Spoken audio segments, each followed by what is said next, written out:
हमारे जीवन में कई बार ऐसी घटनाएं घटित होती है कि हम बोलते हैं भगवान तूने ऐसा क्यों किया, मेरी क्या गलती। कई बार आपके जीवन में किसी का डेथ हो जाता है, जैसे आपके पिताजी की डेथ हो गई थी। अब आप बोलोगे कि शंकर जी आपने ऐसा क्यों किया, शिव जी आपने ऐसा क्यों किया।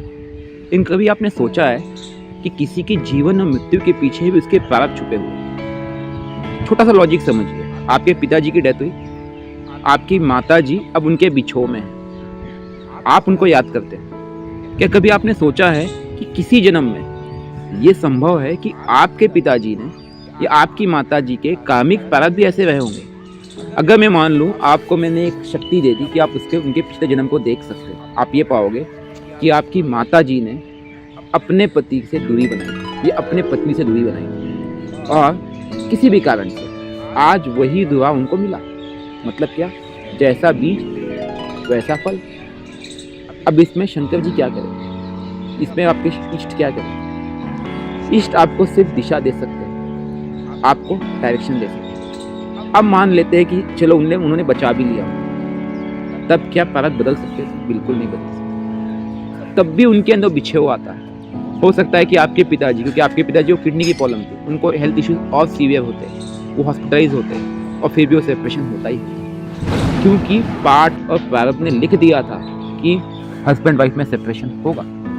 Same is with you.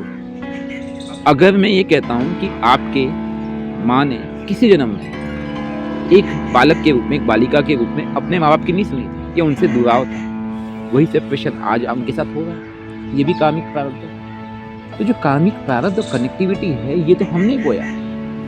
Every action has equal and opposite reaction, ये साइंस का लॉ है। उस लॉ को आप डिफाई कैसे करोगे, कैसे करोगे। मैं अपने जीवन की बात करूँ, मेरे जीवन में भी ऐसी बहुत सारी घटनाएं घटित हुई जब मुझे बचपन में लगता था ये अप्रिय है, लेकिन उसका जब मैं आउटकम लॉन्ग टर्म में देखता हूँ तो संसार के लिए फलित अच्छा है। प्रभु श्री राम का एग्जाम्पल ले लें। राजा दशरथ के एक बाण से श्रवण कुमार जी का वध हुआ था, या उनकी डेथ हुई। वो श्राप उनके साथ मिला रहा और उनके 4 पुत्र थे, राम, लक्ष्मण, भरत, शत्रुघ्न। लेकिन जब उनकी डेथ हुई, क्या उनका एक भी पुत्र उनके साथ था? और डेथ भी कैसे हुई? राम राम करते हुए बिछो। श्राप फलित हुआ या नहीं हुआ? ऐसे ही अगर हम भीष्म पितामह की बात करें, उनको मृत्यु शैया पे कई दिनों तक क्यों रहना पड़ा था महाभारत युद्ध के दौरान? अब उनका क्या दोष है? उनके भी वही प्रारब्ध। इच्छा मृत्यु की वरदान होते हुए भी चाहे या ना चाहे उनको मृत्यु शैया झेलना ही पड़ा। तो जैसा बीज वैसा फल, साइंस का लॉ है। अब इसमें देवी देवता क्या करते हैं? अब जैसे मैं ये बरगद के पेड़ पे हूँ, यहाँ पे एक थान का वास है, एक एनर्जी है, एक पॉजिटिव एनर्जी है। अब वो एनर्जी क्या है? एनर्जी मतलब देवी देवताओं का स्थान है। किसी जन्म में, क्योंकि ये बरगद का पेड़ कई सैकड़ों साल पुराना है, किसी समय पे कोई शक्ति, कोई साधु महात्मा, कोई संत, कोई ब्राह्मण यहाँ पे जप किया करते, तप किया करते। उस जप और तप का प्रभाव ये हुआ। देखिए, ये बात मैं हमेशा कहता हूँ, सपोज ये पत्थर है, इस पत्थर पे मैं अगर एक रस्सी लेके घिसना चालू करूँ कंसिस्टेंटली, और let's do it through out the day, सुबह से लेके शाम तक करते हो, आपको शाम को नजर आएगा यहाँ पे एक निशान पड़ जाएगा। अब इस निशान का बेसिस क्या है? इस निशान का बेसिस ये है, repetition of a certain work creates an energy and that energy creates an output. हम जब बोलते हैं वर्क डन, साइंस का एक कंसेप्ट है, ठीक है।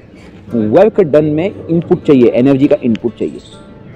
ऐसे ही जब हम जप करते हैं, ये देखिए, अब इसमें 3 चीज़ों का प्रयोग किया जाता है। एक होता है तंत्र, दूसरा होता है मंत्र और तीसरा होता है यंत्र। जब मैं कहता हूँ मंत्र, मंत्र क्या है? एनर्जी को जनरेट करना। तंत्र क्या है? एनर्जी को जनरेट करना, बट एग्जिस्टिंग एनर्जी का यूसेज है बेसिकली। और यंत्र क्या है? यंत्र इज नथिंग बट एनर्जी का स्टोरेज। जैसे बिजली पैदा होती है डैम से, राइट। अब जनरेटर ने बिजली पैदा की, लेकिन उस बिजली को स्टोर कौन करता है? आपके बैटरीज हो गए, राइट। बड़े बड़े ट्रांसफार्मर आपने क्यों लगा रखे? अब उस एनर्जी का जो स्टोरेज का पार्ट है, that is the next step. But generation भी तो इम्पोर्टेंट है। तो जनरेशन का पार्ट जो है वो है मंत्र, और तंत्र का प्रयोग है एग्जिस्टिंग एनर्जी का यूसेज। इस संसार में एनर्जी की कमी नहीं है। जैसे अभी इस बरगद के पेड़ के पास में यहाँ पे साधु महात्माओं ने, क्योंकि मुझे देवी शक्तियाँ दिखाती है कि यहाँ पे सालों पहले ब्राह्मणों ने या साधु महात्माओं ने लाखों करोड़ों जप किए हैं। मेरे ख्याल से करोड़ों से कम नहीं होंगे। अब करोड़ों जप का मतलब है करोड़ों मंत्रों का उच्चारण।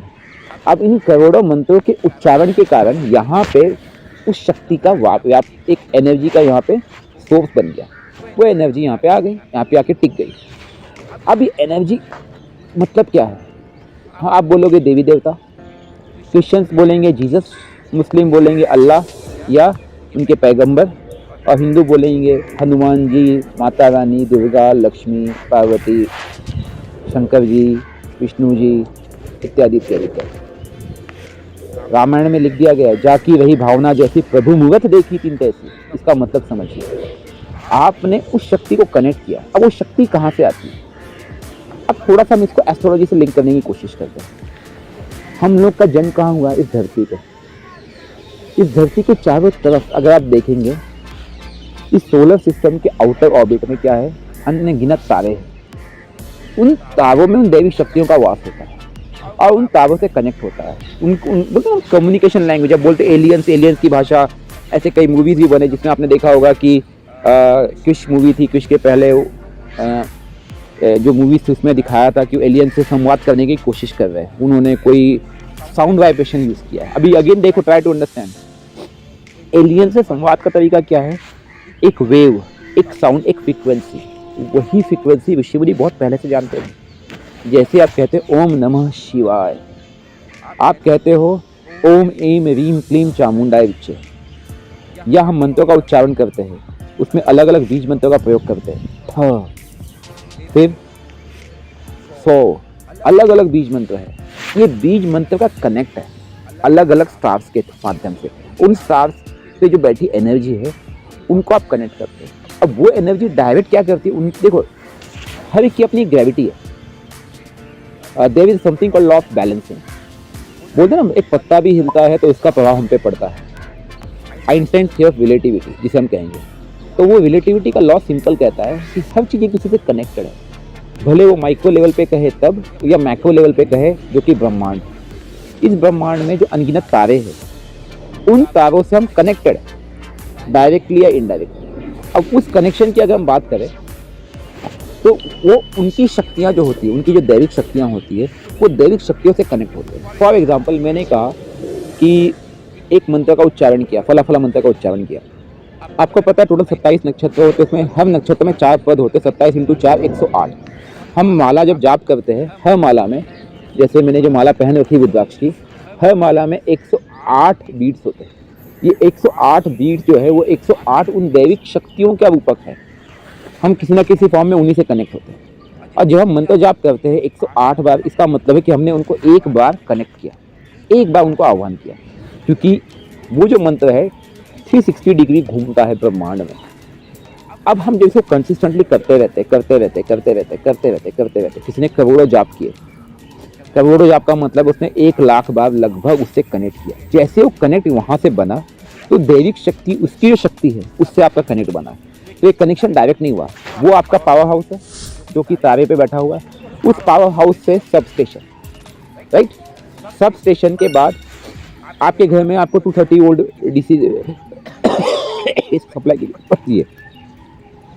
लेकिन जो मेन बिजली घर है जहाँ जनरेट होता है, वहाँ पे 1 लाख वोल्ट होता है, 10 लाख वोल्ट होता है।